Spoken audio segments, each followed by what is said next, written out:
Hello, everyone. Thank you for tuning in to another piece of advice. My name is Lockie Quazzoli, and I'm glad you're here to learn and grow with me. Again, that rhymed. I'm too good. Um, how you going? Hope you're having a good day. Today's piece of advice is about a weekend workshop I attended actually last year in 2022. It was run by Batyr. It's like a mental health organization in Australia, and it's encouraging people to speak up. And their whole thing is addressing the elephant in the room, and that's mental health, and obviously how that's been taboo in recent times. Um, so yeah, they're a pretty cool organization. I remember seeing an advertisement for them posted on Instagram, and this Being Heard workshop, which I thought was a great opportunity to learn something new and upskill and potentially work for them. What I didn't consider is that it would be a chance for me to really share more of my story than I had before and really dig much deeper within myself, which was again confronting, scary, and very, very rewarding. If you've been following me for some time, I've kind of thrown a lot in terms of my story out there, and there's even more that I haven't even shared with people, and this was a chance to even do that. And I'm going to share kind of what I shared, the extra stuff I shared, and I'll share that with you guys, but also about how the workshop went and just how much I recommend it for you to do, no matter what your what stage you are in your recovery or just in life. I just recommend this so much to really come to peace with the past and in order to really move forward. So I guess the general theme I want you to take from this episode is just the power of opening up and facing your fears. I cannot recommend that enough. On my blog and on my website, I finish my blog story with be open to the world and it will open up to you. And I think that this weekend with Batyr really resonates with that message. So be open to the world and it will open up to you. I'm telling you, it's I don't just talk just to talk. I come on here to actually give a good message. So I'm telling you, gotta open up. Not easy, and I'll dive into a bit of that. And I guess the workshops themselves, they revolved around, the Batyr, the organizers, the storytellers. They provide some information about what Batyr is, what they do, and those organizers would share their stories, and they give us the attendees a chance to meet each other and briefly share our stories, why we come. And they provided some really interesting information about how to tell your story and to do so safely. And one thing I picked up on was, when mentioning suicide, we don't want to say commit, because that's kind of reminiscent of when suicide was looked at as a mortal sin, right? And also the framing of successful or unsuccessful suicide is not appropriate. It kind of frames suicide as an achievement, and it's not how we want to look at it. But yeah, that's a little something I picked up there. And then we got the chance to then start working on our stories, and specifically condensing it down to around 10 minutes, which, well, when you're trying to tell basically your life story, it's pretty tough to do. We all did it, and we all got there. I was really proud of myself for doing so, and all the other people who joined in. It was a really beautiful experience, and I won't mention any of their names, but obviously these people had amazing stories to share from all different backgrounds and perspectives, and things that I took for granted and then didn't really consider, and then there's things that they didn't really consider from my situation as well. And that was a beautiful thing to really understand. And they just had a lot of inspiring resilience to see from their stories. To really see and hear them was a privilege. And like I mentioned earlier, this weekend I got to share more of my story than I had before and dig deeper within myself.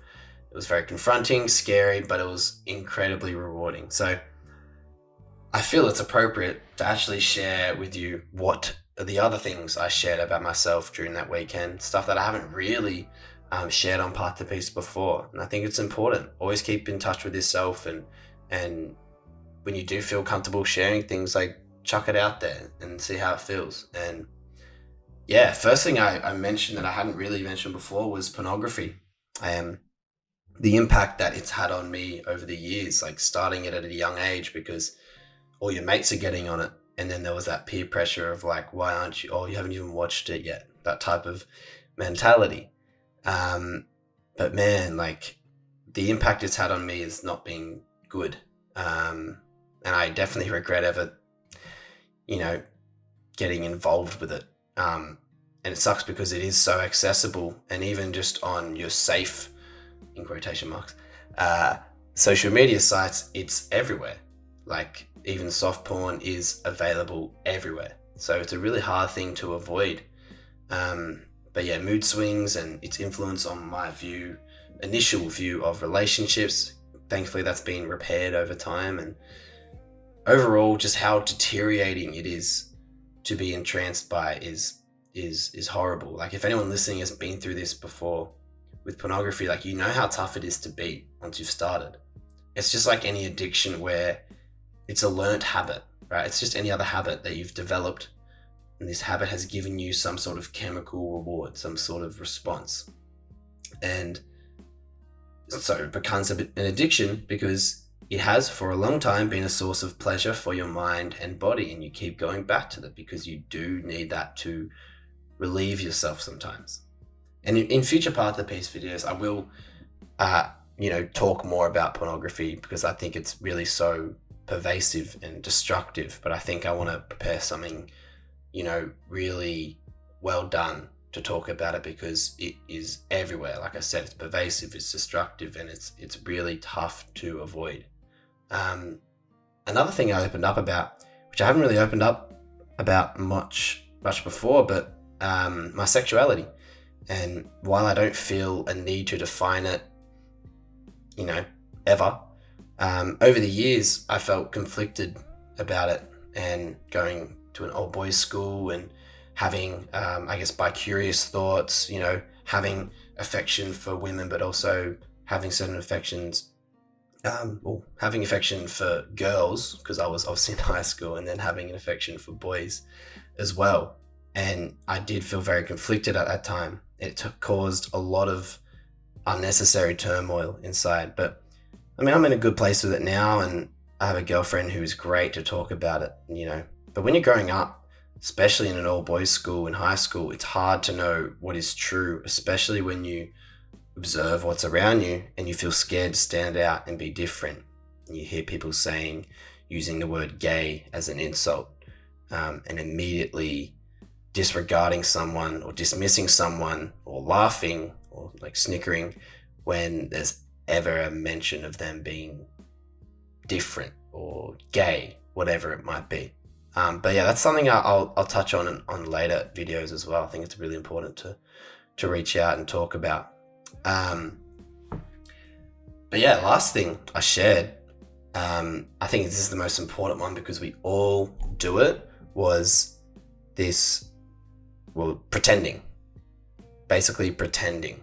Refusing to accept mistakes and things that didn't go my way. And so I pretended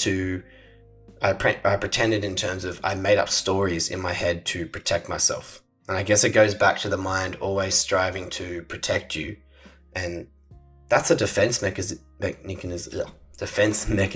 that your mind enacts. And that's great. It's trying to keep you safe. But man, I just couldn't face reality and live in the present because I was always deflecting and ruminating on the past and scared of the future, where I inevitably will still be living in the same fake made-up world I created in my head. Pretending is a really dark path to go down. If you find yourself doing it, you got to start bringing yourself back to the present moment, because the more you pretend, the more you start to resent your life right now. And that's a dangerous path to go down. For instance, like when it came to AFL, my childhood dream, like I pretended as if I made stories in my head as if I had made the league and everything was great, or like I was injured, and so making the league was essentially or out of my control. It wasn't to do with my ability. I just got injured, you know? So I would make these stories up in my head and pretend as if everything was great and I achieved everything I wanted to. But that's just wasn't the case, right? And you got to move on. All this like kind of mental gymnastics to distract myself from the reality of failure and mistakes, which is a human thing. But it really distracted me from the only truth of life, in that life goes on. And that was a really hard thing to accept. I remember breaking down talking about pornography, but I broke down even more talking about pretending and what sort of impact that's had on me without even realizing it. You do it because you're like, oh yeah, this keeps me safe and I feel good. But it's really pushing you much deeper into a hole, and you're digging a hole that you don't even know you're doing. But yeah, man, at the end of the workshop, they gave us a chance to provide feedback to one another, and it was actually really like heartwarming to hear people's support and how connected to my story they felt. And I'm actually going to share a couple of them, and I don't have like names of people who shared them, but we wrote them down like a piece of paper. Man, one of them was shows your positive and energetic outlook on life. You're straight to the point with your struggles and what you went through, which creates vulnerability. Great discussion about failure and experiencing that. That's why I think it really is important, because you see how other people connect with it as well. Particularly, I even talked about my car crash that I had when I was like 17, and that kind of how it shook me up. And yeah, lastly, there are so many gems in your story. That was really nice. Thank you to that person. Your conversation style helps you be approachable and understand that you are easy to relate to. Breaking through the stigma, which is very appreciated. Thank you for your ability to be vulnerable and willingness to share your experience. You hold space for others so well, and I'm so proud of your growth and perseverance. So that's very nice. And awesome intro, setting the scene of who you are so well. And that was a really cool thing, actually. If you are interested in storytelling, they do kind of talk to you how to set the scene and really give people an idea about yourself. Good on you for bringing up addictive behaviors and why you use it. Very vulnerable and authentic on talking about the parts in your head, what's going on. One of them said, the sexuality chat, absolutely fucking amazing. Good on you. And that's really nice to hear, especially because younger me would not have even known that I'd said a lot of these things. Love the part how you deal with loss of purpose and can't meet expectation. We're always told to have dreams, but we also need to hear how to recover when we can't achieve what we want. Love how you embrace yourself. All these are highly related to young people, including all these relating things, particularly porn, and that is like a validating experience for young people to see. Man, like there's a bunch here, and I won't go through every single one, but I think you get my point. And I'm not including this stuff for me to brag about what they're saying, like, oh, look at me. Once again, this is for you. This is for you to see the power of opening up and what you start to realize about yourself when you open up, and then how you can impact other people in like a life-changing way. I'm telling you, everyone has an amazing story to tell. It doesn't matter how crazy or traumatic you think it is, as long as it's relatable, it is powerful. It has a place in someone's ears, right? So overall, man, I can't recommend this workshop enough. Even if you're not planning to share your story elsewhere, you just want a safe space to share your story and connect with other people in a safe, supportive space, do it. I'm telling you, I can't recommend it enough. I'm still connected with those from the workshop on Instagram, and here and there we kind of cheer each other on, because we know from sharing our stories with each other, what we have all been through, and what he has taken for us to be here right now and be happy and to be appreciating life right now. I think people think that addressing trauma and addressing the past is kind of moving backwards, but I disagree. I think it's simply the only way to move forward. Unless you address the challenges of the past, those same challenges will multiply in the future because you haven't accepted that they are no longer in your control. You don't have a defense mechanism for them that is healthy because you haven't accepted them as, challenges of the past. You haven't accepted that, while they may come with shame and guilt, the only thing that you can really control is the present moment. Those things in the past are no longer in your control. They have just things that have just happened. Now, not to take away from them, they always will be, I guess, a part of you and an impact on you. But they, I guess, are no longer in your control. And I hope that's a bit comforting for you to know. And just keep working on it, You'll get to a place where you find your own meaning and find your own understanding from it. So my challenge is for you to share your story, whether it be at this Batyr workshop or with a friend or on Path to Peace or in a journal.